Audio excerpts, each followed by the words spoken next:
discussed with you his previous challenge with whatever their challenge was. You apparently agreed that you have the same challenge. Is that right? Now, if it's not a referred lead or a previously unknown product, you'll isolate their challenge with good questions and statements. Kind of like this. You know, John and Mary, after our evaluation, many of the clients we serve find that they have a challenge they weren't previously aware of and that our product can definitely help them overcome it. And they've been lowered another 10 degrees of sales resistance. Then we go to the next area, which is discovery. Discovery. Here you educate them as to the value of gathering in-depth information. Using the art of questioning, we help them discover they not only have a need, but there is urgency to make a decision to go ahead. And another 10 degrees is lowered. Then we go to qualify, which is next. Now here is where we would use our needs formula. Remember, N-E-A-D-S, where we establish just what their qualification needs are. We're going to find out what do they have now, what do they enjoy, what would they like to alter, who is the decision maker, and yes, after all of that, we have the solution. Then we go to our next area, which is called need acknowledgement. And you would just say, John and Mary, based on what we have just discussed, wouldn't you agree that this is something your family or your company could benefit from?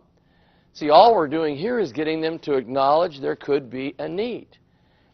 Now, some of you are going to be sitting in front of a couple or a committee, a group, where they made a decision before you came in that for no reason are they going to say yes today.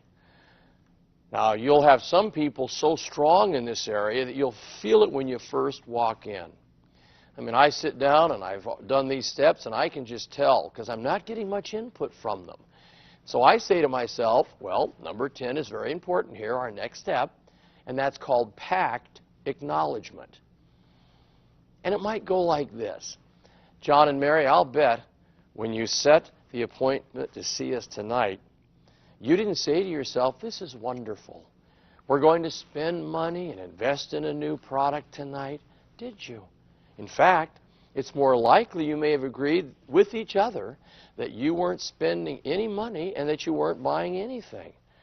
All I ask is that you keep your minds open to the possibility of what we have to offer. Is that fair? Now, you notice what we've also done here? This is your first attempt to get a commitment to say yes to the purchase or to do what your research reveals when you come back with that information. So if we've done all that right, you notice they had 100% sales resistance. We then have got them to some trust. We've got the need, and we're now to 0 degrees on our sales resistance thermometer. So now it's time to go up the other thermometer, which is our sales acceptance thermometer. So let's move to increase that sales acceptance. Ready? The first thing we do down at the bottom of the thermometer is we start with product identification. When your recommendation as to the product or service is selected, you let them know how exciting the results are. See, if I came back on the second visit, I'd start off by establishing rapport, as we always do the next time in. How have you guys been? Gee, it's been 4 days. Anything new and exciting in your life? The weather's been kind of funny, hasn't it? In fact, I think we're about 8 degrees warmer than normal right now. See, we get the rapport established, visit a minute, and then you'd say, you know, John and Mary, based on the information you provided the last time I was here, our recommendation for you is, and you'll let them know what you feel is best for them. You'll now discuss company experience. You see, help them to understand how large a client base has been satisfied. You might say it this way. You know, John and Mary, based on all the years and thousands of clients we've served, most of the recommendations we have tonight are similar to all the other people that we've satisfied with our product. Then you'll go to the next area, which is salesperson expertise. You see, it's important they know that you are a professional. So you're going to share with them your track record with the company. Now, of course, if you're new, and this can be a challenge if you don't have much of a track record, but what you can share with them is that you are, in essence, the go-between and are supported by experts at the company. Something like this. You know, John and Mary, I chose our company because combined we have over 100 years of experience just in my manager and the two people I work with. So we're really on target as far as what we can do for you. Also, you must express that these recommendations are the sum total of some of the greatest expertise in your field. Always do this too. Have third-party information available. This can be photos of yourself receiving an award. It could be that article in the paper that you got put in because you were the top person last quarter in your company. It also can be letters from satisfied clients. These would be those proof letters. For example, try it this way. John and Mary, here's a letter I received from a client who said yes to what our research revealed. And you hand them the letter. I will suggest, if it's a long letter, use a yellow highlighter so that their eyes go to the main things you want them to pick off of that letter. And you've increased sales acceptance another 10 degrees. Now we go to third-party endorsements. This is where you show positive articles from the newspaper or magazine about your company. And please, as a professional salesperson, whenever anything comes out in the paper, the magazine, about your company, and it's positive, take it out, laminate it, make sure you keep it clean and crisp so you can show the person. See, people believe what other people say about your company more than what you say about it. And we've increased sales acceptance another 10 degrees. Our next area is called product features. Be sure to answer the prospective client's question, what's in it for me? By providing a fact and a benefit for each feature of your product or service. In other words, there's a truth when people are listening to you at the table. It's not a conscious, it's more of a subconscious reaction. You tell them a fact about your company. We're large, we're the best in the business, we have the greatest reputation. They're subconsciously sitting there, and this little thing is always going in their minds. Well, what's in it for me? What's important to me about that? So it's important when you state a fact, you then follow it up with a benefit. For example, let me choose a home improvement product. Let's just say that I'm in the replacement window business and we have fabulous new windows that are not only energy saving, they're beautiful, they increase the pride of ownership of a home, thus the appreciation and value. Great product. I might say this as a fact. You know, John and Mary, our windows are made of the finest and highest grade aluminum available today. Well, of course, they're sitting there saying what? What's in it for me? So what? So then you follow it up with, because of our construction techniques, our clients find that they enjoy significant savings on fuel and maintenance. So now there's the benefit. And we've again increased sales acceptance another 10 degrees. Let's look at the next thing. It's presentation demonstration. Now you would present your proposal, the research you found, the product benefits, and you're always going to be doing it in this formula. You're going to give them a fact, follow up with a benefit of the fact to them, then you're going to try to create, with what you say, a sense of urgency, and then you're going to ask or request for their feedback.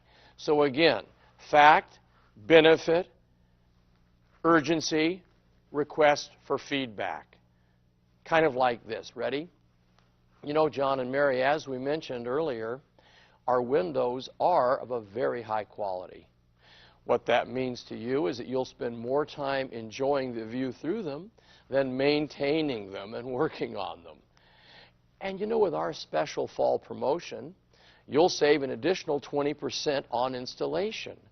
So John and Mary, if you were serious about saving money on your fuel and energy costs, when do you think would be the best time to have your windows replaced? Did you see all 4 steps? Fact, benefit, urgency, feedback. Very important. And I'm going to give you kind of an assignment I'd love you to think about, especially if you're a manager and you've been in the business many years. I'd love you to take your product or service and maybe brainstorm with your team and say, let's take a piece of paper and list every fact about our product. Then we're going to write what the main benefit to them is. Then we're going to see what are the things we can say to create urgency. And then we're going to have our feedback from them. Now, I was never aware of this when I was back in real estate many, many years ago. But, you know, I did things like this, and I think back, that's why I closed so many sales. Meaning, for example, I'm going to try to show you how I did it with them. I think this will maybe turn on some lights for you, too. Ready? I'd meet John and Mary, and they'd come into the office. And after we visit a little bit, and I get them a cup of coffee, I'd say, you know, John and Mary, obviously you're looking for a home now because you've heard about what's going to be happening in the future with our freeway that's coming in. And they go, well, we didn't know too much about it. We're new to the area. Oh, boy, is your timing right. You see, they've already proposed the freeway. And as you're probably aware, whenever a freeway comes in, bringing more people, easier to get to work, there's just a jump in appreciation in property. So, wow, great timing. Now, that is the first time of imprinting in their mind urgency. Then, of course, I'd show them homes. I find the one that they like.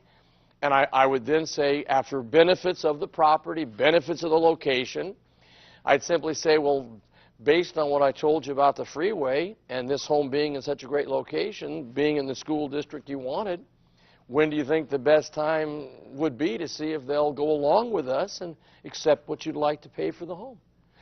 Honey, we need to do this now. And then I went and got feedback from them as to, well, what do you think we should do? Did you just maybe make up a proposal for the seller? Come on, but in fact, before we do that, let's go over the financing to make sure it makes sense. Okay, come on in here. I'd sit them down, go over financing, then I would move into the final closing sequence. I hope you felt that, okay? Then, of course, we go to the next step to increase sales acceptance, another 10 degrees, which is called the 3-option close. Now, what we do here is we allow them to satisfy their natural urge to shop around by presenting 3 possible ways of handling their need. First, we show a product, a service, or the solution that maybe doesn't resolve their need 100%. Then we show another that does slightly more than they need. Last, we show them the product or service that you believe to be the best answer for their need. And it's amazing.